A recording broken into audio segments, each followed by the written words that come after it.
Well, it's my very considerable pleasure to be interviewing Professor James Torrance from Scotland. Let me begin by asking, just where did it all begin? Was your whole life in Scotland? Is that where you were born and brought up and had your education? I was born in West China. My parents were missionaries.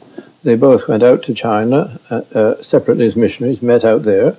And my father spent 39 years as a missionary in the far west of China. And I was born in China.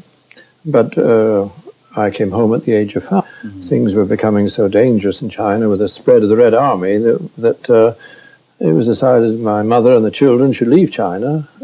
So I came back to Scotland, and I was at school and university, and I received my education in Scotland. And then at some stage you turned your thoughts to studying Christian theology and pursuing some full Christian ministry. Did that begin at an early stage or a later stage? Well, having been born in a missionary family with interests in mission, my earliest years I was interested in missionary activity, and I had a very wonderful family, wonderfully godly parents who taught us the Bible, taught us to pray, and I grew up in a very happy, secure Christian atmosphere, and out of that, originally, there came the desire to do some kind of Christian work. I used, in my earlier years, thought of it in terms of missionary work abroad, but later on, as things worked out, I was to spend most of my life in Scotland. So God was always real to you from your earliest years because of your Christian family and the love of God you experienced through them. Yeah, certain things sharpened that. I went up to university at the beginning of the war, and I had to do my period of national service. I went off to the Royal Air Force and came back with a whole generation of students who had been through Army, Navy, Air Force, and they'd had to hammer out their faith in the context of a world at war, facing the problems of evil and violence and war, reconciliation. And so one's mind reflected a great deal on that kind of thing. But one thing I noticed, that war service divided people out. Sometimes people seemed to lose their faith. Others had it greatly strengthened. Yes. And I was privileged to be with that generation of post-war students who came back and went on to study theology, went into the ministry. And it was a very rewarding time in the Christian ministry at that period. You're obviously a very travelled man, and in particular that you spent some time in Switzerland and had a close association with Professor Karl Barth, University of Basel. Now, Barth became very famous in the aftermath of the First World War and leading up into the Second World War, as he related his own theological understanding to the rise of the Nationalist Socialist Party. Would you like to comment a little bit this, because here you are a first-hand contact with such a distinguished person? Well, yes, I studied, first of all, in the University of Edinburgh, both my philosophy, and then I took a theology degree, and then I went to do postgraduate work in Germany, West Germany, in Marburg, then I went on to Basel in Switzerland, and there Karl Barth was the great towering figure, and I had the privilege of sitting in his classes, being in his home, discussions with him. Yes, I came to know Karl Barth really very well, and he made had a great influence on my own life. Before he became a great theologian, he was a parish minister in a place called Safenville in Switzerland, where he was minister in a working-class parish, where he saw that the workers were underpaid, employments were bad, they were being exploited by the capitalists of that culture. And he could hear the cry for justice and humanity and dignity coming from the people he was ministering to. And he asked himself, as a Reformed theologian, what's the relationship between what we read in the New Testament about the righteousness of God and the demand for righteousness in society? Now, that meant you to listen to the cry for justice from the people, but send it back to his Bible to wrestle with the message of the New Testament so that he could interpret it in that context. Now, that made him realize that the great task of theology today is to interpret the Bible, the message of the gospel, in the context of the world in which we live. That made him a great theologian. But then came, in the 20s, in the early 30s, of the German National Socialists. And again, he felt the same issues emerging. How do you interpret the message of the Bible, the gospel, with the rise of National Socialism? Now, one of the great issues that he had to face was what today we call the problem of civil religion. Now, what do we mean by that? This is the problem in Northern Ireland, Southern Africa, Yugoslavia today. I think civil religion emerges when three things are fused together. When you fuse, first of all, whatever it may be.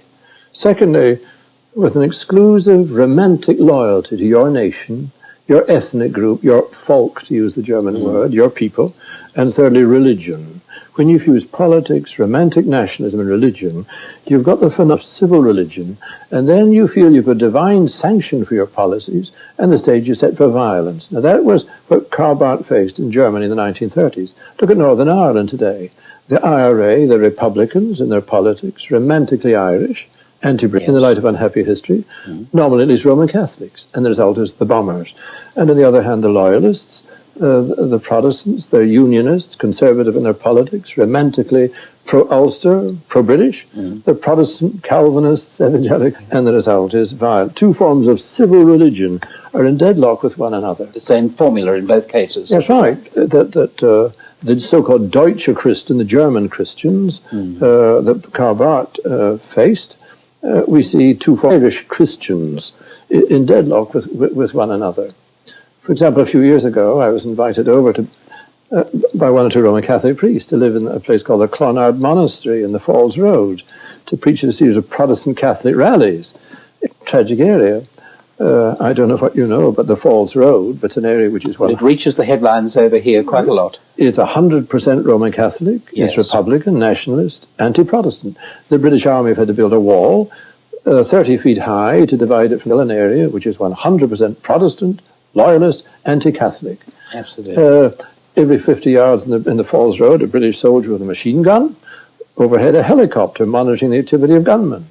Well, how do you preach the gospel of reconciliation in that relevant, but nothing more difficult in some ways, because two forms of civil religion are in deadlock? Or look at the former Yugoslavia. The Croats are Roman Catholics. The Serbs are Eastern Orthodox. The Bosnians are Muslim. Three forms of civil religion are in bloody deadlock, are in conflict with one another. And that raises the whole question, what is the attitude of the Christian church to civil religion? What if I may go back to that? You say that Karl Barth himself hammered out his own position, obviously thinking from the Bible into history and back again into the Bible. He was in this constant dialogue within himself. Well, what was his response to the rise of the Nationalist Socialist Party and the Hitler regime? Well, in 1934, he was Swiss, but he was meanwhile teaching in Bonn in West Germany. He and a group of other theologians, Bonhoeffer and others, at a place called Barmen, drew up a very important Barmen Declaration, one of the greatest statements of the century. Now, the essence of the Barmen Declaration, and this brought into existence what we call the confessing church in Germany, was to say there's no area in life that doesn't belong to Jesus Christ on a New Testament understanding. Supreme loyalty in church and in state is to Jesus Christ. Now, what does that mean for our understanding of the relationship between church and state? Because we saw in the rise of civil religion, there were other loyalties, political loyalties, romantic ethnic loyalties, were really dictating the politics of so-called Christians. Now, so in Northern Ireland, what controls the behaviour of the Irish nationalist or the Protestant loyalist?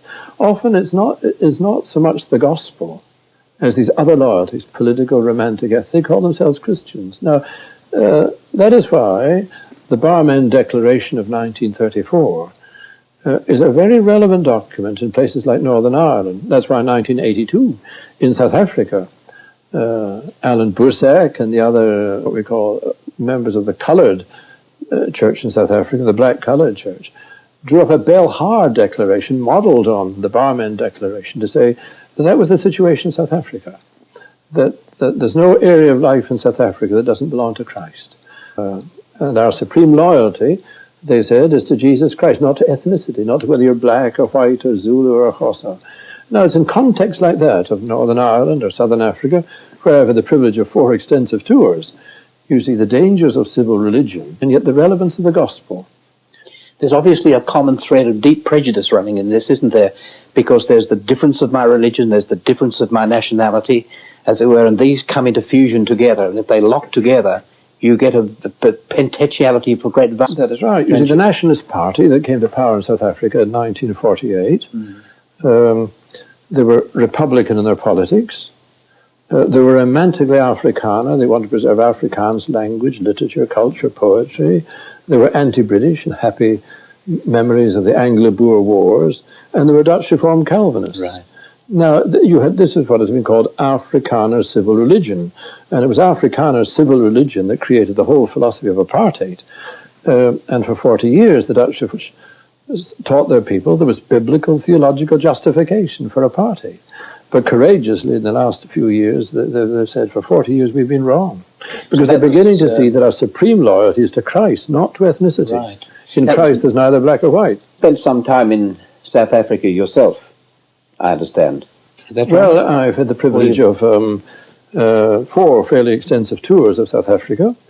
I've lectured through South African universities. I've lectured through the Dutch Reformed faculties. Yes. And at other colleges. I've preached in black and white and coloured churches, as they call them. So far and wide, I had a fairly full exposure to the scene in South Africa. But 2 years ago, one of my most illuminating experiences, and my own church, the Church of Scotland, sent me back to South Africa to attend the synod meetings of the black Dutch Reformed Church and the coloured Dutch Reformed Church, as they call it. Yes. In South Africa, you have a white, black, coloured, and Indian Dutch Reformed churches. Right. And these, the blacks and the coloureds, were meeting to discuss uniting to make reconciliation visible. Mm-hmm. And it was a very instructive, thrilling occasion. I had the privilege of addressing the black synod and the coloured synod.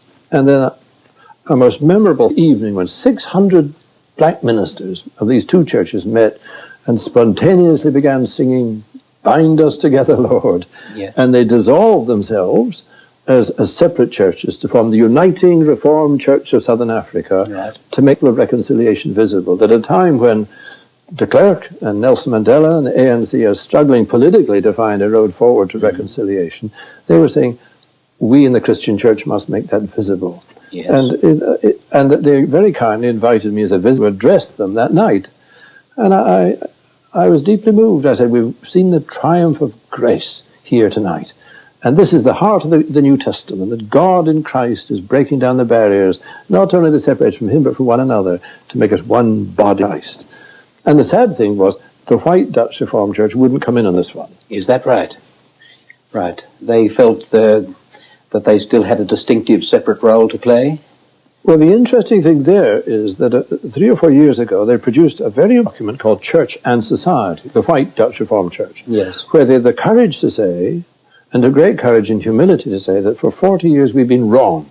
There is no biblical theological justification for apartheid. Right. And that was a courage to say that. You can imagine the pain that cost to many people in their church, and that's why there was a right-wing reaction. But the weakness of that document, as I see it, was they then asked, well, where do we go from here? And they said, well, from the Bible, we're given principles of justice and equity and compassion and freedom. But now we must try to apply those principles in society and work toward reconciliation in the future. Right. But they got it the wrong way around. You see, the letter in the New Testament, God has reconciled us to himself in Christ. God has broken down the barriers. Yes. We don't just have what I would call an ethical mandate to try to work toward reconciliation in the future, but what I would call a Christological mandate to make visible in the world what God has done in Christ. Now, could you enlarge on that a little? Because that's obviously very central to what you're saying, isn't it? It's a very important point, as I said, because if we know who Jesus Christ is, and the church derives from Christ, then that should change the whole character of the Christian church. Let me give you another illustration. In 1986, I attended a most illuminating conference in the University of Pretoria, the Afrikaner University, on the subject of church unity. Mostly whites from the 3 big white Dutch Reformed churches were meeting to discuss the subject, which is dynamite in South Africa. And there was a lineup of theologians. On the one hand, you had some splendid, courageous men saying, we are one holy Catholic and Apostolic Church. Christ is only one body. In Christ there's neither black or white. The church derives the structures from Christ. Therefore, we have no warrant for doing what we're doing in South Africa today, having separate ethnic churches along racist lines. And what intrigued me was that the students, the divinity students, cheered them to the echo. And that was back in 1986, showing there's a rising generation who don't realize you can't square a lot of what they're doing in their church life with the gospel. But then came the backlash. You had other people, a man called Kobus Potkita, the then moderator, who said, yes, but unity is spiritual. The church derives their structures from ethnicity, pluriformity, natural law, orders of creation. And there you saw the issue. Does the church have structures from Christ, or does it derive it from other voices? Yes. And then you understood the Barmen Declaration. That's exactly what Barth was saying in 1934 in West Germany, that the church derives the structures from Christ. Otherwise, the church can so easily just conform and lose her distinctive message. The early apostles clearly preached the centrality of Jesus Christ and the unity of all people, the unity of Jew and Gentile, of Greek and Roman, as it were, in Jesus Christ. And clearly a message then that has relevance to these very troubled areas that you're speaking about. This to me is enormously important because I'm just back from Los Angeles in Southern California. We're moving into a new century where we're going to be multiracial, ethnic, multicultural, with all the possibilities of violence that can bring, and like the explosion last year in Los Angeles. Now, the church must rejoice in this as a new opportunity to expound the meaning of the gospel. The Ephesians 2, by grace, reconciled to God and to one another, and God is creating a single new humanity in Paul's language. Now, it gives us an opportunity to make that visible, whether it's in the cities of London, Manchester, Birmingham. They're multiracial. We've got Pakistanis, Caribbean, blacks, many, many races together. Now, what has the church got to say to that situation? The danger would be for us to become separatist, withdraw and allow ethnic, national, racist attitudes to dictate the policy. We must move forward to make the gospel of grace and reconciliation visible. So the church has a tremendous witness to make, not least in our inner city areas today. Well, now if I'm drawing this time to a close, and I'll hear you share with us perhaps what you think as a Christian you have to say. What's the most important thing to say to our troubled world, our disturbed homes, our distressed individuals, anything else? What would you really want to share with us and say to us? Well, let me answer that by using an illustration, an anecdote from my own experience. About 2 years ago, I was back in Southern California, lecturing there and also traveling to Phoenix and Seattle and San Francisco. But I was living in an apartment 200 yards from the sea, the Pacific, in a place called Newport Beach. Sounds very nice. And it was marvelous because I'm very fond of swimming in the sea, and when I wasn't traveling, I swim in the sea or sit in a deck chair and read by the shore. And one day I was I was down there and about to go in for a swim when I saw an old man walking slowly along the shore, looking rather dejected. I greeted him and went in for a swim, and when I was coming back out of the water, here was the old man coming back again. And this time he came up to me and asked me who I was, what I was doing, where I came from. And I told him I was from Scotland. I was a Scottish Presbyterian minister. And he said to me, "How astonishing that I should meet you just at this juncture." And I said, "Oh, tell me why." And then he poured out a story to me. He said, he was a man of about 75. He said, "After 45 years of age, my wife is dying of cancer. She's had serious surgery. She's dying." And he said, "I'd be walking the streets of Newport Beach at night, feeling desperate. I don't know how to face the future," he said, "without my wife. And also I'd face the future without faith in God." And then he said this to me. He said, "My father was a Presbyterian minister." And he said, "Just when you came up to me and spoke to me, I was remembering how when my mother died, what a man of faith and a man of prayer my father was. But I've drifted away from the Christian faith nearly all my life." He said, "I've been walking up and down this beach trying to pray, and I don't know how to pray. And then you came up to me," he said. Now, it was a very moving. Now, what did I say to him? Did I tell him how to get faith? Did I give him instructions as to how to pray and how to face up to the future in this difficult time? No, I did not. I didn't throw him back upon himself. What did I say to him? I said to him, "Well, may I say a few things to you, which I'm sure your father would have said to you. The Lord knows all about this. You've been walking up and down the streets of Newport Beach at night. The Lord knows that. The Lord knows you want faith. He understands. He will carry you. He went through death. He faced the dissolution of friendships. He even experienced the feelings of God-forsakenness.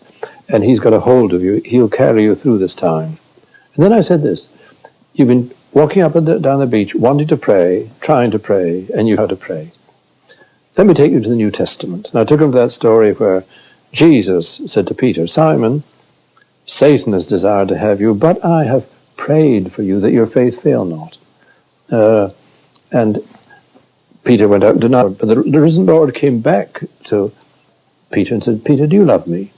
He said, Lord, you know I love you. He was upheld by the intercessions of Christ. Can I say this to you? The Lord knows you've been walking up and down this beach wanting to pray, trying to pray, and you don't know how to pray. But we have somebody who ever lives to intercede for us, Jesus Christ. And then I took him to that other passage in Romans chapter 8.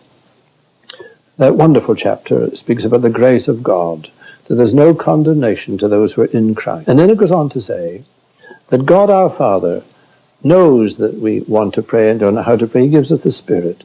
And so the apostle says, we don't know how to pray as we ought, but the Spirit makes intercession for us with groanings that cannot be uttered. The Spirit knows we want to pray, don't know how to pray. He interprets the groanings of our hearts, and he knows the mind of the Father toward us. And then the chapter goes on, Romans 8, who then is he that condemneth? It's Christ who died, yea, rather, who's risen, who is at the hand of God, whoever lives to intercede for us. Right. Therefore, nothing can separate us from the love of God, not even death, says the apostle. Now, we have somebody in Jesus Christ, and this is the heart of our message, who's been through life and death and who understands and who holds on to us. I prayed with that man on the beach, and the next day he came back to me. He said to me, I've been telling my wife what you were saying, tell me more. Really? The third day, he came back looking for me. I fortunately wasn't away to Cisco or wherever. Said, will I do him a favor? He said, come and speak to my wife. And I said, yes, indeed. And I went to see her. There she was, lying in bed, a dying woman, dying of cancer. Now, what did I say to her? I talked to her the Trinity. I didn't use that word. I talked about the love of the Father, who knows all about us. I talked about Jesus Christ, who's passed through death into everlasting life to get a hold of us. I talked about the Spirit who guides us through. And I prayed with her. 3 weeks later, I was in New Zealand. I got a letter from him to say that his wife had passed on, safe in the arms of Jesus, he said. Now, there's the gospel of grace. We don't keep throwing people back upon themselves. The good news gospel is that God comes in Christ to stand in for us, to get a hold of us and to lead us through life. And faith in Christ is reposing on the love of God our Father, reposing upon Jesus Christ as he carries us through life and death. Well, let me say thank you very much, Professor James Torrance, for sharing with us your experience of Jesus Christ and your very deep and significant thoughts of how the message of Jesus Christ relates to the troubled world. Thank you indeed. Bruce Smith was talking with Professor James Torrance. Peace is possible. Profound reconciliation between people follows reconciliation between people and God. And you and me, when we ask God to forgive us for Jesus' sake and make us his friends. This is Michael Robinson. I look forward to seeing you next week for This, That and the Other.